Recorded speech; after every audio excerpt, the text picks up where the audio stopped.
Now the title of this video, Why Women Stop Texting You, can mean a multitude of different things, and I'm going to try and cover a lot of those things today. One of my students, feels weird to say that I have students, feels a little bit arrogant for some reason, but I guess that's kind of what I'm doing right now. One of my students, or someone that I was trying to coach, contacted me for some online coaching, and his problem was he was seeing this girl and all of a sudden she turned cold. He didn't really understand what went wrong, and eventually she left him, she broke up with him, and it seemed to be this slow burn. It just petered out into nothing. Over a period of about 2 weeks she stopped texting as much, and then his girlfriend got cold, and then they went out to dinner once, and then she literally texted him and said, look, it's over, and dropped off her stuff, and that was it. And he was kind of caught off guard by this.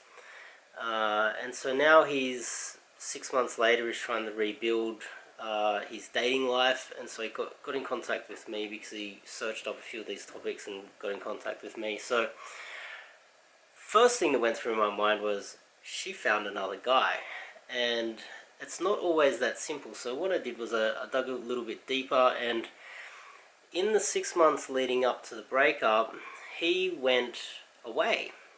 They don't live together, they live in different places, and they're at least an hour away from the CBD. They live relatively close to each other, only one suburb away, and they're in a lower populated area, at least an hour from the CBD. And during that 6 month period, he went away. He went to a third world Asian country, something like that, for about 3 weeks to a month. It was a very long trip away. I thought that was a warning sign. When he came back, he had put on a bit of weight. He became a little bit more lazy, and I feel after digging a little bit deeper, it felt like he was taking her for granted. And they'd been dating for 6 months to a year leading up to this period before he went away.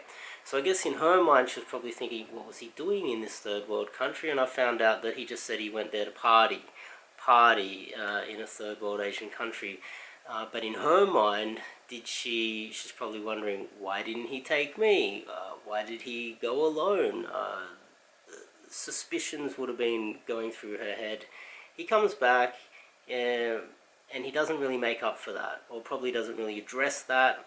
He puts on a little bit of weight because he went away and he was drinking and partying way too much, which also would have caused a little bit of friction between them. So his value as a man is kind of decreasing because he's put on weight, and he's had to go away, and it seems like he might have been a sex tourist. I'm not saying he is, but I'm just saying from the point of view of his girlfriend at this stage.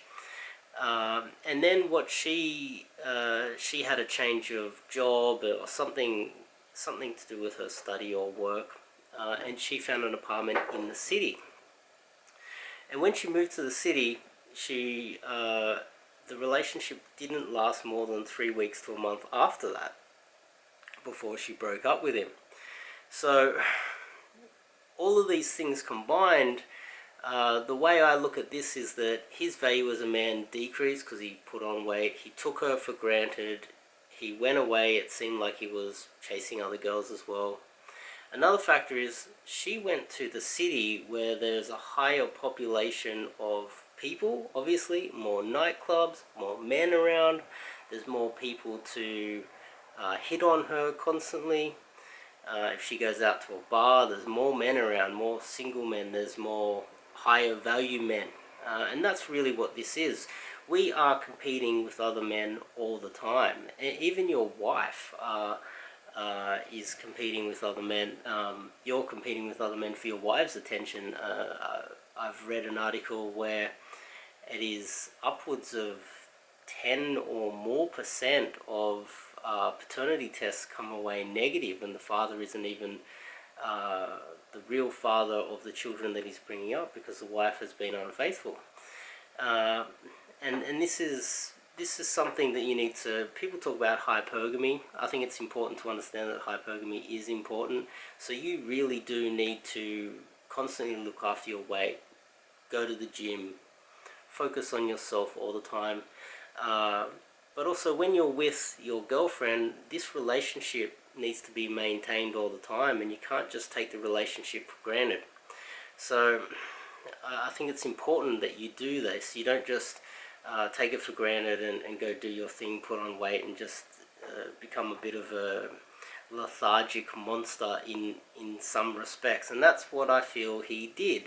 And then she ended up in an area with a lot more high value men, a lot more single men running around everywhere, and she didn't last in that relationship 3 weeks.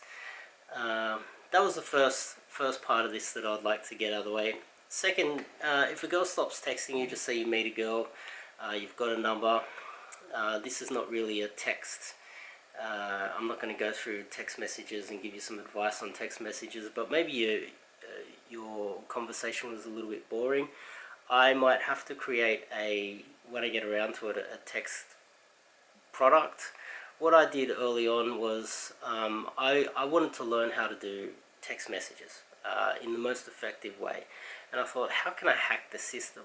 Well, the best way to do it is to be a girl and have many different guys texting you, and then you take what is the best. And how can you do that?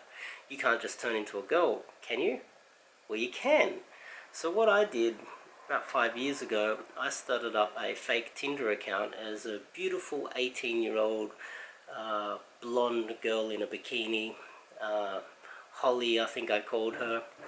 And I just swiped right on everyone. Next thing I know, I had like 100 or more contacts, and this account didn't last very long because there's obviously a lot of vindictive men out there. I learned a lot about men as well. But what I wanted to know was what would be the best opening lines. And I gathered a lot of information, I put it in a Word document, and some of the worst conversation starters, especially through text, are, "Hi, how are you?" or "How are you?" or just "Hi."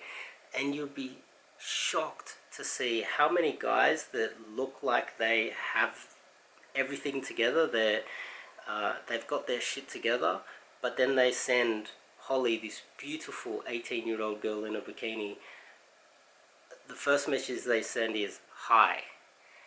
The amount of men that do that would shock you. Hi, how are you?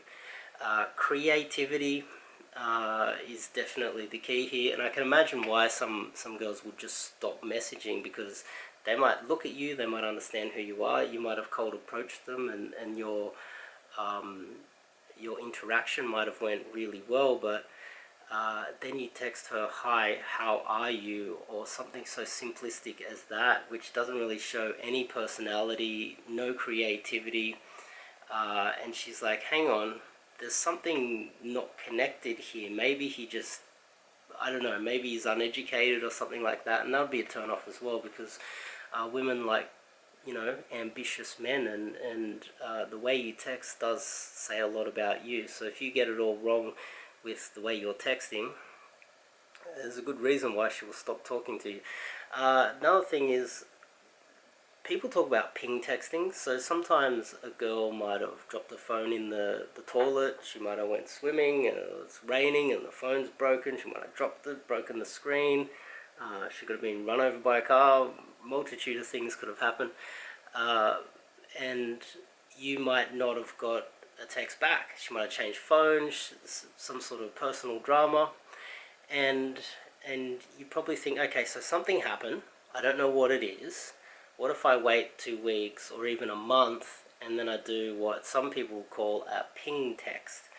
And I've seen this, some guys have this idea of just sending a photo, and this photo is one of the most common ones, is a guy almost proposing with a coffee bean, and that's pretty much just saying, look, come for coffee with me. It's kind of funny, it's a good little ping text to restart up the conversation, you know, start it up again. One I like to use, which I haven't heard anywhere else, is just real simple and straight to the point, one sentence. Let's start all over again. One text, and then the next text is, what have you been up to the last month? Something along those lines. Let's start all over again. Let's restart this. Let's let's restart this conversation, and it's straight to the point, makes sense, and even if it's been a month or longer, you can do that. But also, if it's just she's not replying at all, delete the number, move on. The idea is not just to continuously. I've heard of guys gathering up to 1,000 numbers and filing them away and using some sort of an app where they can literally text 1,000 people with the same thing. So type in something and they literally text 1,000 numbers like that. Sometimes that might work, but it might get you in trouble if you because you can't keep track of everybody that you're texting, and sometimes you might just be annoying somebody, and then you might get an abusive. Something might go wrong there. I've heard of guys just pissing off somebody that has a boyfriend. The boyfriend calls up. This is something that could happen. So ping texts. Maybe don't do it to the extent where you have 1,000 numbers, but maybe a month later there's a girl that you remember, you thought it went really well, there's no reason why she should have gone cold on you. Let's start this conversation again. Let's restart this. Let's rekindle our conversation. Something along those lines. Or you could probably send a photo or some sort of meme, something like that, to restart it. You might get a little bit of a giggle, and then you can say, let's restart this conversation again. What have you been up to? Something along those lines. Another common thing that happens is, just say you meet a girl, wherever you met her, you have a date, you get to know her a little bit, and you know that she's going overseas in the next month. You've been dating her for, say, a month. She's going to travel around Europe. She's going to go traveling around for a couple months or whatever. And you have this conversation with her, oh, when you get back, I'll wait for you. Let's keep in contact through, say, Facebook or Instagram or something like that. And you keep in contact, and then she goes silent on you. And you're wondering, what has happened? What have I done? If you've done something, you've done something. But the most common thing is quite obvious, and I think most of you have already guessed it, is she's away, she's having fun, there's nobody watching her, there's no social pressure from living in her own city. There's a very good chance she's out partying, enjoying her time, and she's met someone else while she's been away.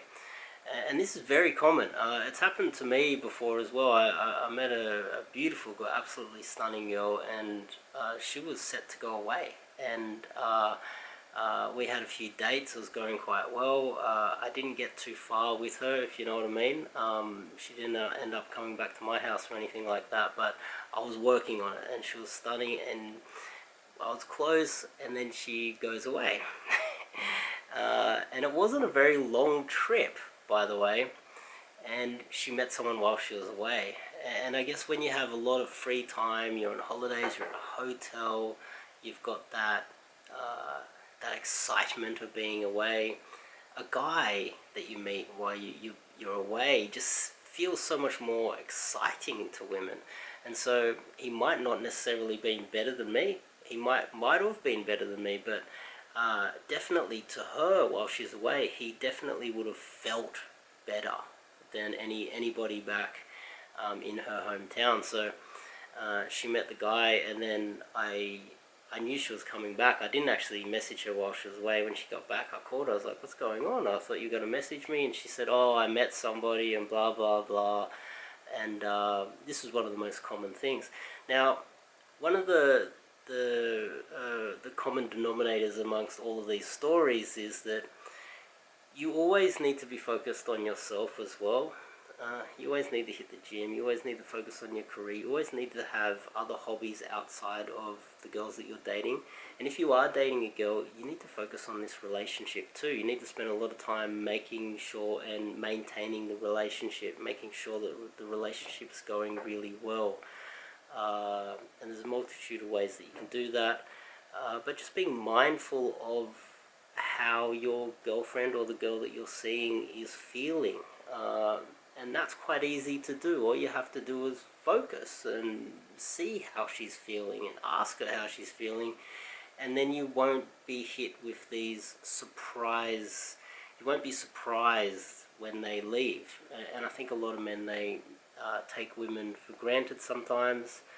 That's not me judging men, of course not. I'm on men's side. But what I'm trying to say is just being a little bit more aware can avoid the pitfalls of this surprise. Another thing is, when you have one girl or when you're in the dating scene, you should always have, this is like the funnel, this is the girls that you're seeing. There should always be girls going into the funnel, always, because you never know what's going to happen with the girls that you're seeing. And you should always be out there meeting new girls all the time, even if it's just friendly. Just making friends, just constantly practicing your skills. I have a few friends that actually live with their girlfriends, but they still go out and flirt with other girls and practice. They keep themselves on point when it comes to meeting other women. And the guys that don't keep themselves social and meeting other women all the time, it doesn't mean that you need to cheat on your girlfriend. That's not what I'm saying. What I'm saying is that you need to have that skill, and if you don't use that skill, you do lose it. Like any other skill, if you don't practice and maintain it, you lose it. And also focusing on other areas of your life so that you don't get shocked by these surprise reactions by women. So if you like my little bit of dating advice there, make sure you click the subscribe button and click the bell icon.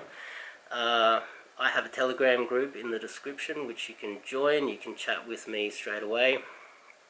And I also, as you heard before, I do a bit of coaching. I've got an email in there. You can contact me or just join up the group and have a chat with me.